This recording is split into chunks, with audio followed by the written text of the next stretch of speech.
Hi friends, welcome to our channel దేవా properties. Friends, ఇప్పుడు మీరు చూస్తున్న రోడ్ వచ్చేసి సహారా ఎస్టేట్ బ్యాక్ సైడ్లో ఉన్న సహారా ఎస్టేట్స్ బ్యాక్ సైడ్స్ ఉన్న లాస్ట్ రోడ్ అనమాట. ఈ రోడ్లో మనము ఒక ఓపెన్ ప్లాట్ తీసుకొచ్చాము. కనిపిస్తుందిగా, Dwarakanagar colony, Immapuri colony road number అని. ఇందులో మనము ఈ రోడ్డుకు జస్ట్ ఒక 50 మీటర్స్ దూరంలోనే ఒక ఓపెన్ ప్లాట్ తీసుకొచ్చాము. అది వచ్చేసి ఈస్ట్ ఫేసింగ్ వచ్చేసి 299 స్క్వేర్ యార్డ్స్, అంటే ఒక గజం తక్కువ 300 స్క్వేర్ యార్డ్స్ ఉంది. 300 గజాల ఓపెన్ ప్లాట్ తీసుకొచ్చాము. చూస్తున్నారు కదా, చుట్టుపక్కల చూసుకుంటే మీకు మొత్తం కాలనీ ఉంటుంది ఫ్రెండ్స్. ఆల్రెడీ టోటల్గా ఇండిపెండెంట్ హౌజుల కంటే మనకు అపార్ట్మెంట్స్లో ఎక్కువ కనిపిస్తాయి. ఆల్రెడీ డెవలప్మెంట్ అయిన ఏరియానే. ఇది వచ్చేసి ఈస్ట్ ఫేసింగ్, చుట్టూ కాంపౌండ్ వాల్ పెట్టి చిన్న గేట్ ఉంటుంది. లోపల మొత్తం ఓనర్ వాళ్ళు చెట్లు పెట్టుకున్నారు. ప్రతి ఫ్రూట్ చెట్టు ఉంటుంది. మ్యాంగో కానీ, నెక్స్ట్ వచ్చేసి కరివేపాకు చెట్లు కానీ. చూస్తున్నారు కదా, ఇవన్నీ చెట్లు ఉన్నాయి. దీంట్లో ఒక బోర్ కూడా ఉంది ఫ్రెండ్స్. కరెంటు మీటర్ కూడా ఉంది, కరెంటు కనెక్షన్ తీసుకొని.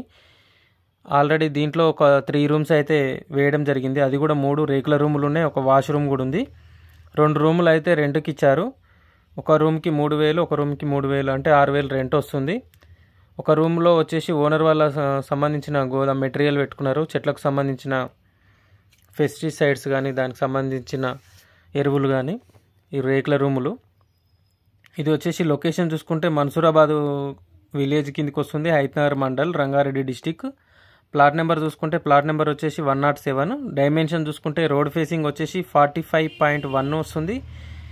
డెప్త్లో చూసుకుంటే 59.6లో వస్తుంది. టోటల్గా 299 గజాలు. చుట్టుపక్కల మీకు మొత్తం టోటల్గా అపార్ట్మెంట్సే ఉంటాయి ఫ్రెండ్స్. మీరు అపార్ట్మెంట్ డెవలప్మెంట్కు తీసుకున్నా కానీ ఫ్లాట్లు చేసుకొని అమ్ముకోవచ్చు అపార్ట్మెంట్ కట్టి, లేదంటే ఇండిపెండెంట్ హౌస్ అయినా కట్టుకోవచ్చు. మీకు డైమెన్షన్ కూడా చాలా బాగున్నాయి. 2 ప్లాట్లు కూడా వీడియో తీసినా కూడా 2 ప్లాట్లు కూడా సెట్ అవుతుంది. ఇది మనకు వచ్చేసి సౌత్ ఎండ్ పార్క్కి నియర్ బైలో ఉంటుంది. కేబీఆర్ ఫంక్షన్ హాల్కి కూడా దగ్గర ఉంటుంది. అలాగే మనకు వచ్చేసి కామినేని హాస్పిటల్కి 2 కిలోమీటర్ డిస్టెన్స్లో ఉంటుంది. మనకు విజయవాడ హైవే చూసుకుంటే 3 కిలోమీటర్ డిస్టెన్స్లో ఉంటుంది. అలాగే ప్రైస్ చూసుకున్నట్లయితే పర్ స్క్వేర్ యార్డ్ ప్రైస్ వచ్చేసి ఇక్కడ మనకు 70,000 నడుస్తుంది ఫ్రెండ్స్. ఓనర్ వాళ్ళకు కొంచెం అర్జెంట్ ఉండడం వల్ల 65,000 చెప్తున్నారు. ప్లాట్ డైమెన్షన్ కూడా పెట్టాను, మీరు చెక్ చేసుకోవచ్చు. ఎవరైనా ఇంట్రెస్టెడ్ సీరియస్ జెన్యూన్ బయర్స్ ఉంటే నాకు కాంటాక్ట్ చేయండి. నా కాంటాక్ట్ నెంబర్ డిస్క్రిప్షన్లో ఇస్తాను, అలాగే స్క్రీన్ మీద ప్రొవైడ్ చేస్తాను. అలాగే ఈ వీడియో కనుక మీకు నచ్చినట్లయితే వీడియోని లైక్ చేయండి, షేర్ చేయండి, కామెంట్ చేయండి. మన ఛానల్ని సబ్స్క్రైబ్ చేసుకోని వాళ్ళు సబ్స్క్రైబ్ చేసుకోండి. Thank you for watching this video friends.